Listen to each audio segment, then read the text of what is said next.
നമസ്കാരം. ലോക്സഭാ തെരഞ്ഞെടുപ്പിനെ നേരിടുന്നതിന് വേണ്ടി പ്രതിപക്ഷ പാർട്ടികൾ INDA എന്ന സഖ്യം രൂപീകരിച്ചുകൊണ്ട് ചെറുതും വലുതുമായ എല്ലാ പാർട്ടികളെയും ഈ സഖ്യത്തിലേക്ക് ആകർഷിക്കാൻ അതിതീവ്രമായ ശ്രമങ്ങൾ നടത്തുമ്പോൾ NDA ബ്ലോക്ക് ഭരണപക്ഷ മുന്നണി ഇപ്പോഴും തങ്ങൾക്കൊപ്പമുള്ളവർ മാത്രം മതി, വിശ്വസ്തരായവർ മാത്രം മതി എന്നുള്ള നിലപാടിൽ ഉറച്ചു നിൽക്കുന്നുണ്ട്. അതിന്റെ ഏറ്റവും പ്രധാനപ്പെട്ട കാരണം പ്രധാന കക്ഷിയായ BJPയുടെ ആത്മവിശ്വാസം തന്നെയാണ്. കാരണം 400-ലധികം സീറ്റുകൾ ഒറ്റയ്ക്ക് വിജയിക്കും എന്നുള്ള ഒരു ദൃഢനിശ്ചയം എടുത്തുകൊണ്ട് തന്നെയാണ് അവർ കശ്മീർ മുതൽ കന്യാകുമാരി വരെ പ്രചരണത്തിന് ഇറങ്ങിയിരിക്കുന്നത്. പക്ഷേ NDA എന്നുള്ള ആ ഒരു ഭരണപക്ഷ മുന്നണിയിലെ ഏറ്റവും പ്രധാനപ്പെട്ട ചില പാർട്ടികളെ കുറിച്ച് പറയാതിരിക്കാൻ സാധിക്കില്ല. അതിൽ ഏറ്റവും സുപ്രധാനമായ ഒരു ഘടകകക്ഷിയാണ് റിപ്പബ്ലിക്കൻ പാർട്ടി ഓഫ് ഇന്ത്യ എന്ന് പറയുന്നത്. നമുക്കറിയാം, രാംദാസ് അത്തേവാല എന്ന നേതാവിന് കീഴിൽ മഹാരാഷ്ട്ര ആസ്ഥാനമാക്കി പ്രവർത്തിക്കുന്ന ഒരു പാർട്ടിയാണിത്. ഇതിനോടകം തന്നെ ഇവർ പല സംസ്ഥാനങ്ങളിലും യൂണിറ്റുകളൊക്കെ സ്ഥാപിച്ചിട്ടുമുണ്ട്. കേന്ദ്ര സാമൂഹ്യ നീതി വകുപ്പ് മന്ത്രി കൂടിയായ രാംദാസ് അത്തേവാലയാണ് പല പാർട്ടികളിലുള്ള ആളുകളെയും NDAയിലേക്ക് ആകർഷിക്കുന്നത്. ചെറു പാർട്ടികളെ NDAയിലേക്ക് കൊണ്ടുവരാൻ BJP ഉപയോഗപ്പെടുത്തുന്നതും രാംദാസ് അത്തേവാലയും അദ്ദേഹത്തിന്റെ പാർട്ടിയായ RPAയും തന്നെയാണ്. BJPയിലേക്ക് നേരിട്ട് കടന്നു വരാനും പ്രവർത്തിക്കാനും മറ്റും മടിയുള്ള നേതാക്കളെ പാർട്ടിയിലേക്ക് എത്തിക്കുന്നതിൽ ഈ രാംദാസ് അത്തേവാല വഹിക്കുന്ന ഒരു പങ്ക് ചെറുതല്ല.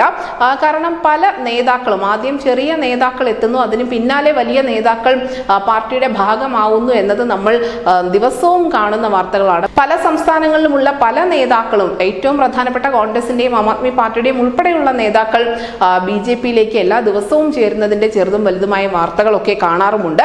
നിലവിൽ എന്തായാലും NDAയുടെ സംവിധാനം ഏറ്റവും ദുർബലമായിരിക്കുന്ന സംസ്ഥാനങ്ങളിലൊന്ന് കേരളമാണ് എന്ന് പറയാതെ വയ്യ. എന്നാൽ വിവിധ പാർട്ടികളിൽ നിന്നും ചാടാൻ ഒരുങ്ങി നിൽക്കുന്ന അനവധി പേർ കേരളത്തിലുണ്ട് എന്നത് തന്നെയാണ് ഒരു യാഥാർത്ഥ്യം. പക്ഷെ അവർക്ക് നേരിട്ട് BJPയിലേക്ക് വരാൻ മടിയാണ്. BJPയിലേക്ക് അംഗത്വം എടുത്തു അല്ലെങ്കിൽ BJPയിൽ ചേർന്നു എന്ന് പറയുമ്പോൾ ഇവിടുത്തെ പൊതുസമൂഹം അപ്പോൾ അവരുടെ എല്ലാ രാഷ്ട്രീയ മര്യാദകളും സീമകളും ലംഘിച്ചുകൊണ്ട് വലിയ രീതിയിലുള്ള ആക്രമണം നടത്തുന്നത് പതിവാണ്. അനിൽ ആന്റണി ഉൾപ്പെടെയുള്ള ആളുകളൊക്കെ ഇതിന് ഇരയായിട്ടുമുണ്ട്. എന്തായാലും അങ്ങനെ പല കാരണങ്ങളൊക്കെ ഉള്ളത് കൊണ്ട് തന്നെയാണ്, മതേതരത്വത്തിന്റെ പേര് പറഞ്ഞുകൊണ്ട് നിൽക്കുന്നത് കൊണ്ട് തന്നെയാണ് ഈ NDAയുടെ ഘടകകക്ഷിയായ റിപ്പബ്ലിക്കൻ പാർട്ടി ഇത്തരത്തിലുള്ള കുറവുകളൊക്കെ മറികടന്നുകൊണ്ട് ഈ വലിയൊരു ദൗത്യം ഏറ്റെടുക്കുന്നത്. എന്തായാലും ഈ അടുത്ത കാലത്താണ് പാർട്ടി കേരളത്തിൽ PR സോംദേവിന്റെ നേതൃത്വത്തിൽ സംസ്ഥാന ഘടകം രൂപീകരിച്ചിരിക്കുന്നത്. ഇതിനോടകം വിവിധ ജില്ലകളിൽ പാർട്ടി യൂണിറ്റുകൾ ആരംഭിച്ചു കഴിഞ്ഞിട്ടുമുണ്ട്. ഇതിലേക്ക് ചില സാമുദായിക സംഘടനകൾ ഉൾപ്പെടെ എത്തും എന്ന അഭ്യൂഹങ്ങൾ വളരെ ശക്തമായി നിലനിൽക്കുന്നുണ്ട്. ഇതിനോടകം തന്നെ വിവിധ ജില്ലകളിൽ നടന്ന സമ്മേളനങ്ങളിൽ വലിയ ജനക്കൂട്ടത്തെ ആകർഷിക്കാൻ രാംദാസ് അത്തേവാലയുടെ പാർട്ടിക്ക് കഴിഞ്ഞിട്ടുമുണ്ട്.